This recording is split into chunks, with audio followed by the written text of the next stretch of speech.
Hello everyone, my name is Zahra and I'm from 67 Senior High School, and today we strongly oppose that Indonesia would adopt student loan mechanism.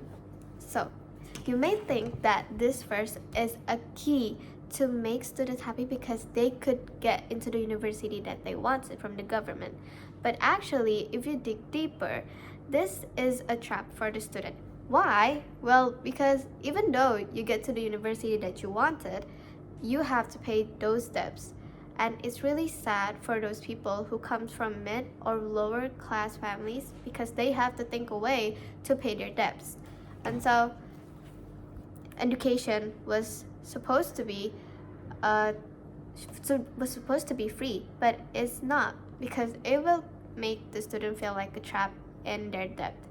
And so for my first argumentation is that student can become a trap in long-term debt. In this way, many young people who hasn't have a proper job will feel like a burden because they haven't have a stable economic and they haven't have a proper job before. They just got graduated. From high school and they are having fun, but for all of that, they have to think of how can they pay their debt. And so after you graduate, you could feel that you have to find a proper job. Like even though you have at your 16 or 17 years old, but it won't be a proper or a suitable work. Or maybe your salary is not enough to pay those debts. It's only for your daily life and also for your families. And so therefore, I think that if you get into the student loan, you can get entrapped in a long debt, and you don't feel the freedom of having to get into your university because you have to think about the debt. And for my second argument is that fresh graduates is not guaranteed to get a job immediately. As you know, we just got graduated. We wanted to have fun and we wanted to have a financial subtle and also stable. But we have to pay the debt every month. And how can we do that? Because we have to find the job that we really needed to pay them back. But you know what? In Indonesia, it's really hard to have or to get a job that is proper and even get the amount of needs to pay those debts. So for this example is that when you're from a lower mid-class person and you wanted to get to pay those debts to pay your university, but you get a job, you have a job, but you have a salary that is low enough and cannot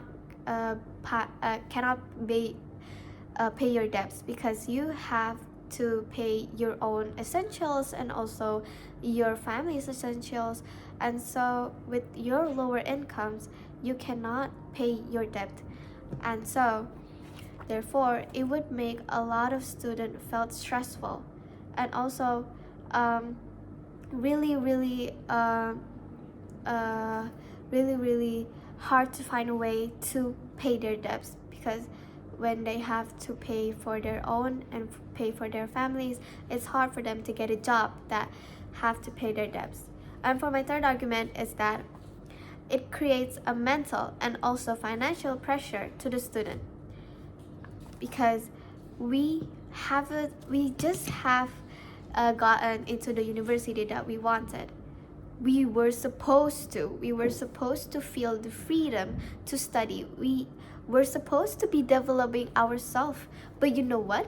We have to think about the debts that we have to pay. And when like for example, like you are getting into the degree that you wanted, and then you wanted to be an artist or you wanted to be an engineer or a doctor, but because of your profession and you haven't found the field that is really suitable and matches your degree, you really have to you have to let go of those dreams, because you have to get a job immediately to pay the debt. And of course, it would really felt the pressure for us as students because we wanted to achieve our dreams. We wanted to feel the freedom of having our own ways without having to think about our own debts that we have to pay. But because of this condition, we really have to think furthermore. We have to think how can we pay our debts rather than how can we achieve our dreams and how can we make it true. And so therefore it would make a lot of pressure, and also we could feel the stressful ways of how to pay them back and how can we still be educated with the university itself. And for my second and last argument is that it will make worse of social inequality. And what I meant of social inequality is that when a wealthy student, like you came from the same university and you have the same degree as them, but you have a different situation. Like you're from a wealthy family and your friend comes from a lower family, and it would give an equality vibe because your friends from a wealthy family could feel happy because you know that their family will pay their debts easily. But when you see your friends from a lower family economy, they will have to think it through. They have to think, how can we pay their debts and how can we even contribute to the family economy because they need it to. And also, how could they fulfill what they wanted themselves? But when their salary is really low and when they don't have a proper job, then how can they fulfill that? And so therefore it's really hard in Indonesia to have this mechanism because there's still a lot of things and a lot of reason why this is not really